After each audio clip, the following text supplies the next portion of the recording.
حضرت حلیمہ سعدیہ رضی اللہ تعالی عنہا فرماتی ہیں کہ میں جب مکہ معظمہ میں پہنچی اور حضور پاک صلی اللہ علیہ وسلم کے گھر آئی تو میں نے دیکھا کہ جس کمرے میں حضور صلی اللہ علیہ وسلم تشریف فرما تھے وہ کمرہ سارا چمک رہا تھا۔ میں نے حضرت آمنہ رضی اللہ تعالی عنہ سے پوچھا کہ آپ رضی اللہ تعالی عنہ نے اس کمرے میں بہت سے چراغ جلا رکھی ہیں؟ تو حضرت آمنہ رضی اللہ تعالی عنہ نے جواب دیا، نہیں، بلکہ یہ ساری روشنی میرے لب جگر پیارے بچے کے چہرے کی ہے۔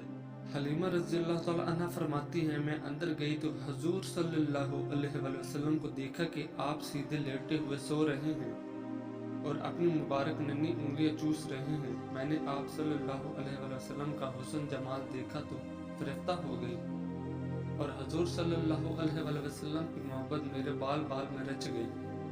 پھر میں حضور صلی اللہ علیہ وسلم کے سرانو مبارک کے پاس بیٹھ گئی اور حضور صلی اللہ علیہ وسلم کو اٹھا کر اپنے سینے سے لگانے کے لیے ہاتھ بڑھایا تو حضور پاک صلی اللہ علیہ وسلم اپنی چشمان مبارک کھول دی اور مجھے دیکھ کر مسکرانے لگے۔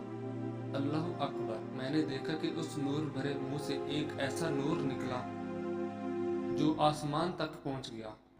پھر میں نے حضور صلی اللہ علیہ وسلم کو اٹھا کر بہت پیار کیا۔ پھر حضور صلی اللہ علیہ وسلم کو لے کر واپس چلنے لگی تو حضرت عبد المطلب رضی اللہ تعالی عنہ نے زاد راہ کے لیے کچھ دینا چاہا۔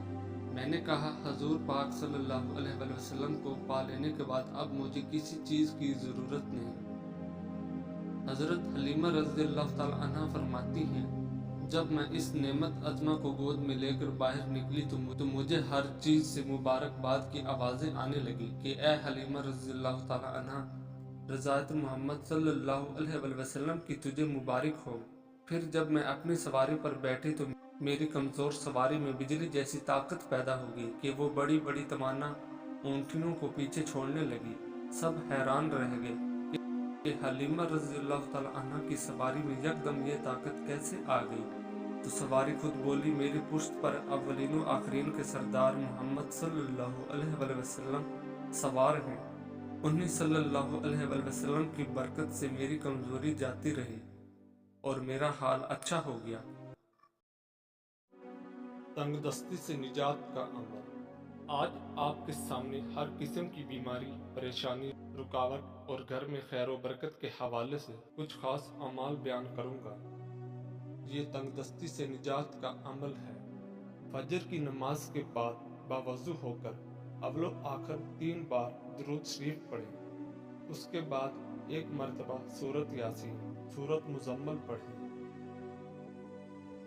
تنگ دستی سے نجات کا عمل دوسرا بیان کروں گا۔ عشاء کی نماز کے بعد باوضو ہو کر اول و آخر 11 بار درود شریف پڑھیں۔ اس کے بعد 313 مرتبہ سورۃ فلق پڑھیں۔